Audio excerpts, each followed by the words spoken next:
बिस्मिल्लाहिर्रहमानिर्रहीम। अस्सलाम वालेकुम नाज़रीन, आप यूट्यूब चैनल देख रहे हैं। मैं इमरान खान हूँ। सबसे पहले तो एक बड़ी अच्छी और बड़ी ख़बर है, और वो ख़बर ये है कि हुकूमत पंजाब ने साहबज़ादा हामिद रज़ा साहब को मुत्तहिदा उलमा बोर्ड पंजाब का चेयरमैन मुकर्रर कर दिया है। और मैं साहबज़ादा हामिद रज़ा साहब से एक बड़ा पुराना ताल्लुक़ भी है, और मैं जानता हूँ कि ये बड़े अच्छे आलिम दीन हैं। इनके वालिद का भी एक बड़ा मुकाम था, और मुख्तलिफ़ जगहों के ऊपर ये पहले काम कर चुके हैं। सियासी शख्सियत भी हैं, मामलात को बहुत अच्छी तरह जानते भी हैं, और तजुर्बाकार भी हैं। अब इसमें साहबज़ादा हामिद रज़ा को जब लगाया गया है तो उनकी जगह पे हाफिज़ ताहिर अशरफी साहब को फ़ारिग किया गया है, और ये नोटिफिकेशन जारी किया गया वज़ीर आला पंजाब की जानिब से, और ये इमीडिएटली किया गया है। ऐसा क्यों किया गया है, ज़रा इसको आप समझिए। ये ऐसा नहीं हुआ कि अचानक एक छोटी सी तैनाती है। इमरान खान साहब को ये इन्फॉर्मेशन दी गई थी मेरी इत्तला के मुताबिक कि हाफिज़ ताहिर अशरफी साहब पंजाब के इस ओहदे को इमरान खान साहब और पाकिस्तान तहरीक इंसाफ के ख़िलाफ़ लगातार इस्तेमाल कर रहे हैं। इस ओहदे के साथ कमिश्नर्स और जितने डीसीज़ हैं उनके दफ्तर हाफिज़ ताहिर अशरफी साहब के बहुत हद तक कंट्रोल में आ जाते थे, ख़ास तौर पे मजहबी मामलात के हवाले से। और फिर वो इन दफातर के अंदर बैठ के मुख्तलिफ़ इलाकों के उलमा इकराम के साथ मामलात भी तय करते थे, बातचीत भी करते थे।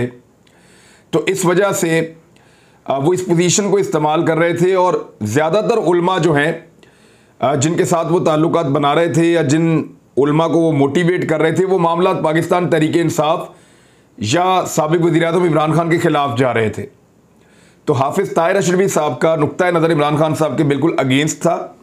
वो वैसे भी उनका नुक्ता नज़र हमेशा एस्टेब्लिशमेंट के हक़ में रहता है। आप ताहिर अशरफी साहब को देखें कि उनके ट्वीट्स के अंदर गुज़िश्ता चंद महीनों में आप इस्लाम की इतनी तारीफ़ें आप नहीं सुनेंगे जितनी आप आर्मी चीफ़ की तारीफ़ें सुनेंगे। आप इतनी अहादीस नहीं सुनेंगे जितनी आप हाफिज़ ताहिर अशरफी साहब के ट्वीट्स के अंदर आले सऊद की तारीफ़ आप सुनेंगे, मोहम्मद बिन सलमान की। ये अब एक बदकिस्मती है कि हमारे उलमा इकराम जो हैं वो ड्यूटी अदा कर रहे हैं डिक्टेटर्स की। यानी मोहम्मद बिन सलमान बेशक बड़े शानदार इंसान हैं, लेकिन इसके बावजूद हमारे पाकिस्तान में जमहूरियत है और वहाँ जमहूरियत नहीं है, और वहाँ पे एक बादशाहत है, और उसको सपोर्ट कर रहे हैं ताहिर अशरफी साहब, और कंटिन्यूसली वो करते हैं, और बहुत लिमिट क्रॉस करके करते हैं। अरबी में भी करते हैं, उर्दू में भी करते हैं। लेकिन एक आलिम दीन का काम जो है वो लोगों को इल्म की तरफ लेकर आना है, दीन की तरफ लेकर आना है, और दीन के इल्म से लोगों को रोशनास करवाना है। वहाँ हमें बहुत कम नज़र आ रहा था, और आर्मी चीफ, एस्टेब्लिशमेंट और इसके अलावा बाकी चीज़ों में हमें ज़्यादा नज़र आ रहा था। और पाकिस्तान तहरीक इंसाफ के बाद ये इतलात मौजूद थी कि जनाब हाफिज़ ताहिर अशरफी साहब जो है वो बहुत सारे उलमा को इमरान खान साहब के ख़िलाफ़ भी कर रहे हैं।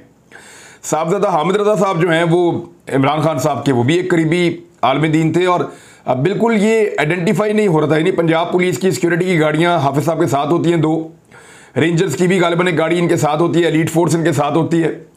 तो ये सारा प्रोटोकॉल वो पंजाब का एंजॉय कर रहे थे, और जो उनका नुक्ता नज़र है वो ज़्यादातर पाकिस्तान तहरीक इंसाफ के ख़िलाफ़ था। तो ये इस ओहदे से उनको फ़ारिग किया गया, और हाफिज़ ताहिर अशरफी साहब के बाद साहबज़ादा हामिद रज़ा साहब को मुत्तहिदा उलमा बोर्ड पंजाब का चेयरमैन मुकर्रर कर दिया गया है। एक और ख़बर है, ये भी अच्छी खबर है। इमरान खान साहब के ऊपर जो एक दहशतगर्दी की दफ़ात लगाई गई थी और उनको दहशतगर्द डिक्लेयर किया गया था, वो मुकदमा, उसमें से दहशतगर्दी की दफ़ात खारिज करने का हुक्म दिया गया है इस्लामाबाद हाई कोर्ट की जानिब से। अब यहाँ पे अदालत ने बार बार पूछा, और बार बार ये पूछते रहे कि आप तकरीर के बारे में बताएं कि वो कौन से ऐसे जुमले हैं या वो कौन सी ऐसी बातें हैं जिसमें इमरान खान साहब ने कोई दहशतगर्दी की है, किन की बुनियाद के ऊपर आप कह रहे हैं। तो उसमें जब हुकूमती वकील से बार बार पूछा गया तो उन्होंने ये कहा कि जनाब इमरान खान साहब ने कहा है कि मैं नहीं छोड़ूंगा, मैं केस करूंगा। और जज साहिबा के बारे में भी फिर इसी तरह से उन्होंने बात की कि एक्शन लूँगा, आप भी तैयार हो जाएं। तो इस पर जो chief justice of Islamabad high court जनाब जस्टिस अतर मिनुल्लाह साहब हैं, उन्होंने कैटेगोरिकली और क्लियरली कहा कि ये दफ़ात नहीं लगती, इन दफ़ात को फौरी तौर पे ख़त्म किया जाए। अब वैसे इस मुकदमे में कोई जान बाकी नहीं है, तो ये इमरान खान साहब की एक बड़ी कामयाबी है। लेकिन दूसरी जानिब पंजाब हुकूमत ने मरियम औरंगज़ेब पे और जावेद लतीफ़ पर दहशतगर्दी का मुकदमा दर्ज कर लिया है और इसका अनाउंसमेंट जो है वो कर्नल रिटायर मोहम्मद हाशिम डोगर साहब ने किया है। वो ये कह रहे हैं लाहौर के थाना ग्रीन टाउन में जावेद लतीफ़, मरियम औरंगज़ेब और MD-PTV राशिद बेग और प्रोग्राम प्रोड्यूसर के ख़िलाफ़ जो है वो मुकदमा दहशतगर्दी की दफ़ात के तहत दर्ज कर लिया गया है। किसी भी शहरी बशमूल इमरान खान के ख़िलाफ़ मजहबी मुनाफरत और तशद्दुद पर उकसाने की इजाज़त नहीं दी जा सकती। अब ये जो इन्होंने किया है वाकई ये बड़ी संगीन चीज़ है, किसी आदमी की जान जा सकती है कि जब वो ये उकसा रहे हैं कि तो मुसलमान ही नहीं है, ये तो इस्लाम में ही नहीं मानता, ये गुस्ताखे रसूल है खुदा न खास्ता। तो जब इस तरह की बातें आप करते हैं तो फिर उस आदमी की जान को ख़तरा होता है। यहाँ एक पंजाब का गवर्नर भी जो है वो इसी तरह मार दिया गया था। अब ये जो हालांकि इमरान खान साहब जो है सारी दुनिया कहती है कि वो आशिक़ रसूल हैं और उन्होंने हर जगह पे नबी अकरम सल्लल्लाहु अलैहि वसल्लम की नामूस के लिए और इस्लामोफोबिया के ख़िलाफ़ आवाज़ उठाई है। शहबाज शरीफ साहब के इश्तिहार जो हैं वो बहुत बड़े पैमाने पर लग गए हैं, बहुत बड़े पैमाने पर, और जो चेरी ब्लॉसम पॉलिश है उसकी बिला वजह की प्रमोशन हो रही है। यानी अमेरिका की सड़कों के ऊपर हर तरफ चेरी ब्लॉसम के इश्तिहारात लगे हुए हैं, शहबाज शरीफ साहब को लगा के उनके ऊपर क्रॉस लगाया हुआ है और हर तरफ चोर चोर चोर चोर के नारे लग रहे हैं। चोरों की हुकूमत नामंजूर, ये नारा वहाँ पे इस्तेमाल किया गया है अमेरिका में, और स्टैंड्स बाकायदा ऐसा लगता है ख़रीदे गए हैं, जगहों को मुख्तस किया गया है जहाँ पे शहबाज शरीफ साहब के पोस्टर बनाकर लगाए जा रहे हैं शहर में। शायद इसका कोई टैक्स भी देना पड़ता होगा, मैं चेक करूँगा, आपको बताऊँगा। लेकिन ये इंतहाई शर्मिंदगी की बात है एक हुकूमत के लिए।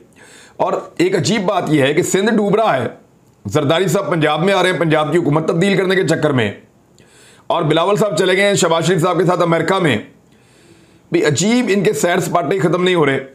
और इन सैर सपाटों के हवाले से जो स्टेटमेंट दिया है हमाद अजहर ने और फवाद चौधरी ने, वो मैं आपके सामने रख देता हूँ। और एग्जैक्टली ऐसा ही हो रहा है, पाकिस्तानी भी यही कह रहे हैं। पाकिस्तानी सैलाब में डूब रहे हैं, मईशत डूब गई है, महंगाई अपने उरूज के ऊपर है, रुपया कहीं पर रुक नहीं रहा। आज डॉलर का इंटर बैंक रेट, बैंक के अंदर जो डॉलर का रेट है वो 238 रुपए से ज़ायद था और ये 245 को ओपन मार्केट में क्रॉस कर चुका है। यानी डॉलर ने तारीख के तमाम रिकॉर्ड तोड़ दिए हैं। इससे पहले कभी पाकिस्तानी रुपया इतनी गिरावट का शिकार नहीं हुआ जितनी गिरावट का शिकार इस इंपोर्टेड हुकूमत ने कर दिया है। महंगाई का तूफान आ चुका है और कारोबार तबाह हो चुके हैं, सनतें बंद हो रही हैं, खवातीन बिजली के बिल अदा करने के लिए अपना जेवर बेच रही हैं। मुल्क ने ऐसा बदतरीन मंजर पहले कभी ना देखा। फवाद चौधरी साहब इस पर लिखते हैं कि बदतरीन माशी और सियासी बहरान और पूरी हुकूमत बैरूनी दौरों के ऊपर है। तो ये इंपोर्टेड हुकूमत के कारनामे तो इसी तरह से है और हम बार बार देखते हैं। और इस पर कम से कम चले एहसन इकबाल साहब को तो शर्म आई है। उन्होंने स्टेटमेंट जारी किया कि शर्मिंदा हूं, 25 सालों में कुछ नहीं कर सके। आप वाकई 25 सालों में कुछ नहीं कर सके, और अगर आप अगले 25 साल भी रहेंगे तो आप कुछ नहीं कर सकेंगे, क्योंकि पब्लिक की सपोर्ट आपके साथ नहीं है और ना आप लोग कभी पब्लिक के बारे में सोचते हैं।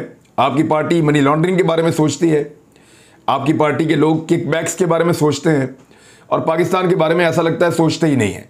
हो सकता है पार्टी के लोग सोचते हों, लेकिन आपकी क़यादत कम से कम इस तरह से नहीं सोचती। मरियम नवाज साहिबा ने एक दावा किया है और उस दावे के बाद इसका एक जवाब भी आया है। दावा उनका यह है कि नवाज शरीफ के मुखालिफिन ने उनके खिलाफ जुल्म इंतकाम की हर हद पार कर ली। कैसी हद पार की? एक मुजरिम को निकाल के, दुनिया की तारीख में यह पहला मुजरिम है जिसको जेल से निकाल कर बैरून मुल्क वहाँ भेज दिया गया जहाँ पे उस मुल्क का कानून ही नहीं लगता, और जाओ जाके इलाज कराओ, और वो वहाँ पे इंजॉय कर रहा है अपनी लाइफ और वहाँ बैठ के पॉलिटिक्स कर रहा है। इससे ज़्यादा तो कोई इंतकाम नहीं हो सकता। उन्हें मिटाने की कोई कसर नहीं छोड़ी गई, मगर मुखालिफिन की इससे बड़ी सज़ा और क्या हो सकती है कि वो अपनी जीती आंखों से उसी नवाज शरीफ को एक बार फिर पाकिस्तान का सियासी नक्शा तरतीब देते हुए देख रहे हैं। इससे पहले इसी तरह का दावा जो है वो किया था खुर्रम दस्तगीर ने, और उन्होंने कहा था कि आर्मी चीफ की तैनाती नवाज शरीफ की मशावरत से शहबाज शरीफ साहब करेंगे। मरियम नवाज साहब भी उसी तरह का दावा कर रही है कि वो इर्रेलेवेंट नहीं हुआ, वो बड़े बड़े फैसले कर रहा है। अब इसका जवाब जो है पाकिस्तान तहरीक इंसाफ ने जो दिया है वो मैं आपके सामने रख देता हूं। नून लीग के वज़रा ये कह रहे हैं कि लंदन में नए आर्मी चीफ की तकर्री के ज़िमन में शहबाज शरीफ और नवाज शरीफ की मुलाकात हुई है और नवाज शरीफ नए आर्मी चीफ का फैसला करेंगे। ऐसी फैसला साजी ऑफिशियल सीक्रेट एक्ट की शदीद खिलाफ वर्जी है और शहबाज शरीफ अपने हलफ से रोगर्दानी के मुर्तकिब हैं। ये फवाद चौधरी साहब ने कहा है। एक और लीगल नुक्ता है जो उन्होंने उठाया है। अब मैं आपको कुछ और चीज़ें बताता हूँ कि इमरान खान साहब के बारे में एक प्रोपेगेंडा किया जा रहा है और वो कंटिन्यूसली किया जा रहा है। लेकिन उससे पहले एक और खबर वो ये है कि जहाँ पे इमरान खान साहब ने कल मीटिंग की अपनी पार्टी के साथ, वो जगह ये पंजाब हाउस है जहाँ पे उन्होंने की थी, वो बग था। बग होने का मतलब ये है कि उसको बाहर कहीं बैठ के सुना जा रहा था, यानी जो कुछ उस मीटिंग में हो रहा था उस मीटिंग को बाहर बैठे हुए लोग भी सुन रहे थे और उन्होंने जो सुना है उसके बाद कुछ लोगों की नींदें हराम हो गई हैं, क्योंकि इमरान खान साहब की पार्टी ने बहुत दबाव डाला है इमरान खान साहब पर कि खान साहब बस अब कॉल दें, लोग तैयार हैं, इस हुकूमत को चलता करें। और बार बार ये कहा गया है, जिसके बाद इमरान खान साहब ने एक शिकवा भी किया और वो एक छोटा सा किया कि मुझे पता है कौन कौन एस्टेब्लिशमेंट से राब्ते में है, तो एक पॉलिसी के ऊपर आए और उन्होंने उसके बड़ी तंबीह की छोटी सी। इस मामले को इतना बड़ा बनाया गया मीडिया के अंदर देकर, जो सुन रहे थे ना उन्होंने फिर मीडिया में मुख्तलिफ जगहों पे इसको दिया एक दूसरे सोर्स के ज़रिए से, डायरेक्टली नहीं दिया, पहले किसी सोर्स को दिया, उस पॉलिटिकल सोर्स ने फिर वो चीज़ें आगे दी और इस तरीके से इस खबर को फैलाने की कोशिश की गई। अब 3 खबरें हैं जो मैं आपको दे देता हूं, जो झूठी हैं, जो चलाई गई हैं और मैं साबित कर देता हूं। नंबर 1, पाकिस्तान तहरीक इंसाफ के अंदर धड़ेबंदी हो गई है इस वजह से कि एस्टेब्लिशमेंट के साथ ताल्लुकात रखने या नहीं रखने। एक तो खबर ये है, ये खबरें जो है वो जियो और समा दे रहे हैं।